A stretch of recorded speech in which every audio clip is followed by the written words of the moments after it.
Hello my dear students. Now you are going to get a short and sweet explanation on the second order of people in France. The second order of the people, as I have written here, called the nobility. In another way, the richest people in France. This group of noble people, they occupied the second category of population in France. They were very rich. They also got high respect from the other people, especially from the common people. And they were the right hand men of the king in the country. Here I have written the second point called they were vassals to the king. What is vassal? Vassal means a subordinate person who accepts the king as his lord, as his master, as his senior and superior.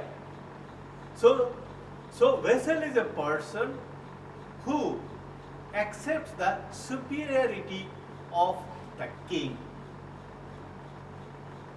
Every noble in France accepted the king of France as their master, as their overlord.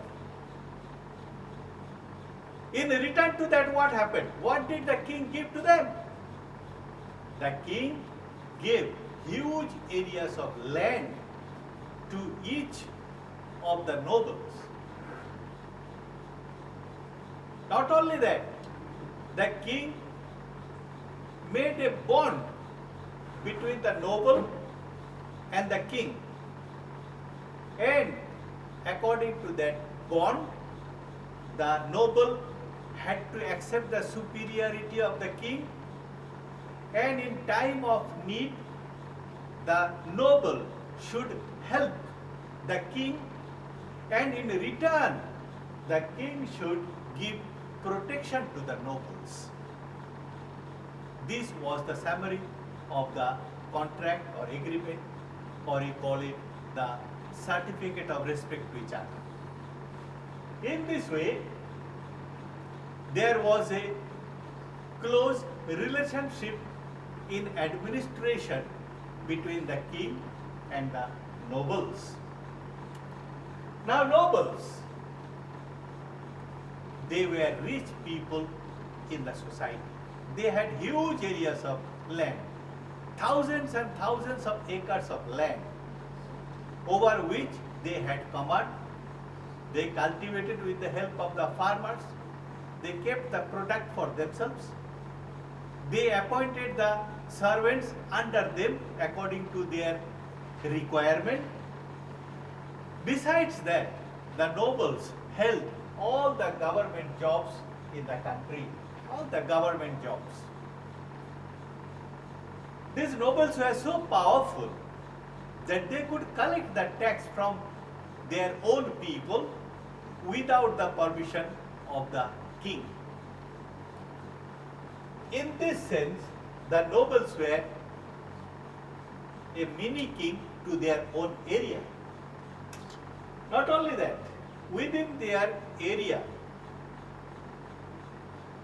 within their feudal area, if any crime took place, they judged the case,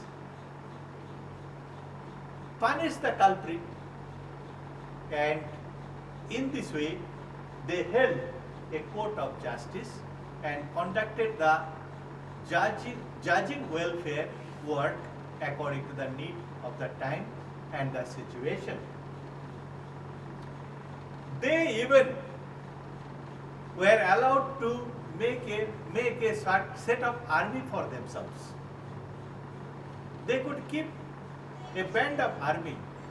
With the help of this army, the noble was maintaining law and order within his territory. During the time of any war, when the king needed the help of the noble with an army, this army was sent to fight for the king.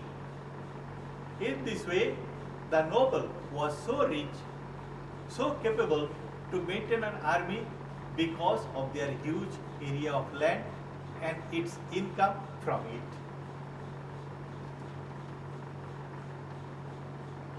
These nobles could build huge house for them, that is like a palace. This house which was built by the noble himself is known as manor house. Manor house. It was a palace. In this manor house, he along with his family members lived. His servants also lived in happiness and with all kinds of comfort. Manor house was built in the center of his land, manorial land or his own land where he had complete control. House was built at the center of that property. And side by side, he built a church also for the people to come and worship. In this way, a manor house was a self-sufficient area. House, we don't think like the house where I am standing and talking to you. Whole plot, whole area, thousands and thousands of areas under one noble is called a manor area. And this manor area was self-sufficient. What do you mean by self-sufficient?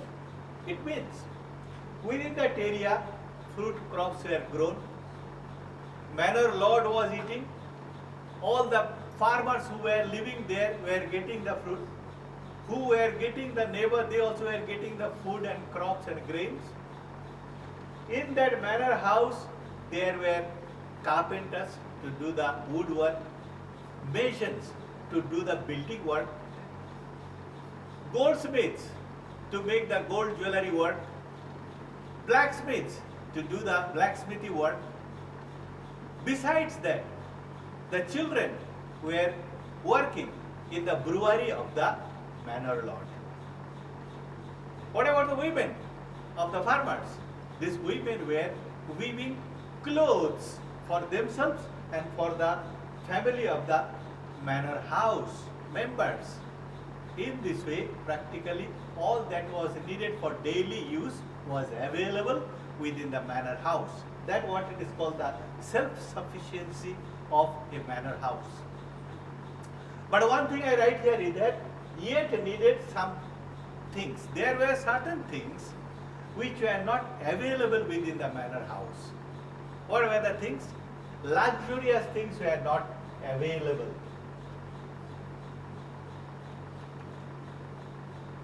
Then there were some kind of special furnishing furnitures which were not available within the manor area.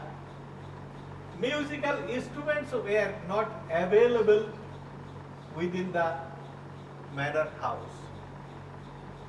Some precious stones and metals were not available within the manor house area. Therefore, to meet the needs of these luxurious things, those things were brought from outside into the manor house. But for daily living, everything was available. In that case, just I told you little while ago that each manor house was self-sufficient, but in a relationship to some kind of sophisticated materials, they had to import it, get it from other places. In conclusion, on this second order, I want to tell you, my dear children, that the nobility in the society was a strong backbone of administration They helped the king. They also maintained their own area under strict control, and in this way the work, administration of France moved very well. Thank you very much.